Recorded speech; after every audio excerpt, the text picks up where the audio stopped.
MLA hostel থেকে তৃণমূল বিধায়কের দেহরক্ষীর মৃতদেহ উদ্ধার ঘিরে তীব্র চাঞ্চল্য ছড়ালো বাঁকুড়ার গ্রামে। মৃতের নাম জয়দেব গড়াই, বয়স 34 বছর, বাড়ি শিমলাপাল থানা এলাকার মাচাতোড়া গ্রাম পঞ্চায়েতের বাসি গ্রামে। খবরে প্রকাশ, শনিবার সাত সকালে পুরুলিয়ার বান্দোয়ানের তৃণমূল বিধায়ক রাজীব লোচন সরেনের নিরাপত্তারক্ষী জয়দেব গড়াইয়ের মৃতদেহ কলকাতার এমএলএ হোস্টেলের 419 নম্বর ব্যালকনির নিচে মাটিতে উপুড় হয়ে পড়ে থাকতে দেখা যায়। খবর পেয়ে ঘটনাস্থলে আসে স্থানীয় থানার পুলিশ, আসেন ফরেনসিক টিমের বিশেষজ্ঞরা। পরে পুলিশের তরফে মৃতদেহটি উদ্ধার করে ময়নাতদন্তের জন্য পাঠানো হয়েছে বলে খবর।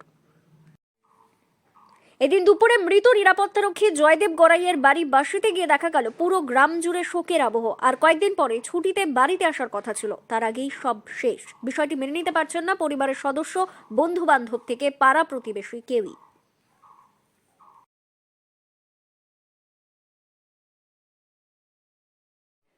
মৃত ওই নিরাপত্তারক্ষীর পরিবার সূত্রে খবর, 2012 সালে রাজ্য পুলিশে যোগ দেন জয়দেব গড়াই। গত কয়েক বছর ধরে তিনি বান্দোয়ানে তৃণমূল বিধায়ক রাজীব লোচন সরেনের নিরাপত্তারক্ষী হিসেবে কাজ করছিলেন। বাড়িতে মা, স্ত্রী, 8 বছরের এক ছেলে সহ কাকা কাকিমারা রয়েছেন। এমএলএ হোস্টেল একটি হাই সিকিউরড জোন, সেখানে কিভাবে এই ধরনের ঘটনা ঘটলো তা নিয়ে প্রশ্ন তুলছেন মৃত জয়দেব গড়াইয়ের পরিবার। তার কাকিমা রীনা গড়াই, খুড়তুতো বোন ঋতু গড়াই বলেন, আমাদের জানানো হয়েছে 5 তলা থেকে ঝাঁপ দিয়ে মারা গেছে। এই কথা আমরা বিশ্বাস করি না। ঘটনার উচ্চ পর্যায়ের তদন্ত তারা দাবি করছেন বলে জানান। আমরা তো আপাতত প্রথমে ফোন আনলে বৌমাকে ফোন করছি, বৌমা বলে কাঁদছে দমে, কান্দি বলতে তোমাদের ছেলের অ্যাক্সিডেন্ট হয়েছে।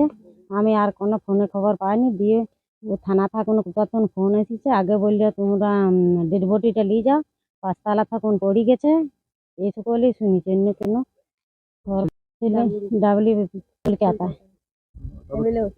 এমএলএ হোস্টেলে থানা থাকুন ফোন করেছিল, বললে যে 5 তলা থাকুন ঝাঁপ দিয়ে দিয়েছে। কিন্তু ছেলে ঝাঁপ দিবে আর আমাদের লয়। আমরা তো ভাবছি যে কোনো কিছু করে দিচ্ছে, আমাদের ছেলে আপনার থাকুন মরিবে কেন, ঝাঁপ দিবে আর লয়। সঠিক বিচার চাইছি, আমাদের ছেলে কেন এরকম হইল, কিসের জন্য হবে এরকম জায়গা, এমএলএ সুরক্ষার জায়গা কেন এরকম হবে, এইটাই আমরা চাই বিচার। জানি না দাদার কি হয়েছে, কলকাতায় এমএলএর সাথে গেছিল, ওই বডি ঘাড়ি ছিল। তা বলতে পারবো না কি করে কি হয়েছে। 2012-তে দাদা চাকরি পেয়েছিল। ওখান থেকে ফোন করে বললো, প্রথমে বলছে আপনারা ডেড বডি দেখেছেন, জয়দেব করে মারা গেছে। ওরা বলছে 5 তলা থেকে ঝাঁপ দিয়ে মারা গেছে। না, আমরা বিশ্বাস করিনি। 5 তলা থেকে মারা যাওয়ার ছেলে নয়। চাইছি এর সঠিক বিচার, কি করে কি হলো সঠিক তদন্ত জানতে চাইছি আমরা। বিষয়টি মেনে নিতে পারছেন না মৃত জয়দেব গড়াইয়ের বাল্যবন্ধু সঞ্জয় গড়াইও। তিনি বলেন, সবসময় হাসি খুশি থাকতো, ও কখনো আত্মহত্যা করতে পারে না। বন্ধুকে প্ল্যান করে খুন করা হয়েছে বলে তিনি দাবি করেন। ছোটবেলা থেকেই মানে একদম আইসিডি স্কুল থেকে পড়েছি। এবারে কি হয়েছে বলতে, ও তো এখন ডিউটিতে ছিল, ও বললে 7 দিন পরে ঘর আসবো বললো, যে ও ঘরে এসে ওর দিদি বাড়ি যাবো বলছিল। দিদি বাড়ি অনেকদিন যাওয়া হয়নি, তো ও বলছে দিদি বাড়ি যাবো। শুনছি নাকি ওকে মানে আমার মনটা বলছে ওকে প্ল্যানিং মার্ডার করা হয়েছে। আমরা তো সকালবেলায় শুনেছি, না কোনোদিনও সম্ভব নয়, আত্মহত্যা কোনোদিনও করতে পারেনি। কারণ ও সবসময় হাসি খুশিই থাকতো, খুব ক্লোজ একদম, মানে খুব ভালো ছিল, হাসি খুশি একদম খুব ভালো ছিল।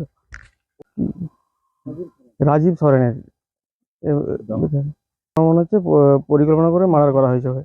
আমি চাইছি উপযুক্ত শাস্তি, যারা যারা মানে তদন্ত চাইছি, দোষীদের উপযুক্ত শাস্তি দেওয়া হয়। আমার এটাও মনে হচ্ছে যে ও হয়তো কোনো কিছু গোপন কিছু জানতে পেরে গেছিল, পুলিশ সার্ভিস করে, তাহলে ওর কিছু ও জানতেই পেরেছিল হয়তো। এছাড়া একজন ও আত্মহত্যা করা ছেলে নয়। পুলিশের পক্ষ থেকে বিষয়টি খুন, আত্মহত্যা নাকি নিছকই দুর্ঘটনা তা তদন্ত করে দেখা হচ্ছে বলে জানানো হয়েছে। মৃত নিরাপত্তারক্ষী জয়দেব গড়াইয়ের পরিবারের লোকেরা কলকাতার উদ্দেশ্যে ইতিমধ্যে রওনা হয়েছেন বলে সর্বশেষ পাওয়া খবরে জানা গেছে। ব্যুরো রিপোর্ট, দক্ষিণ বাঁকুড়া দর্পণ, শিমলাপাল।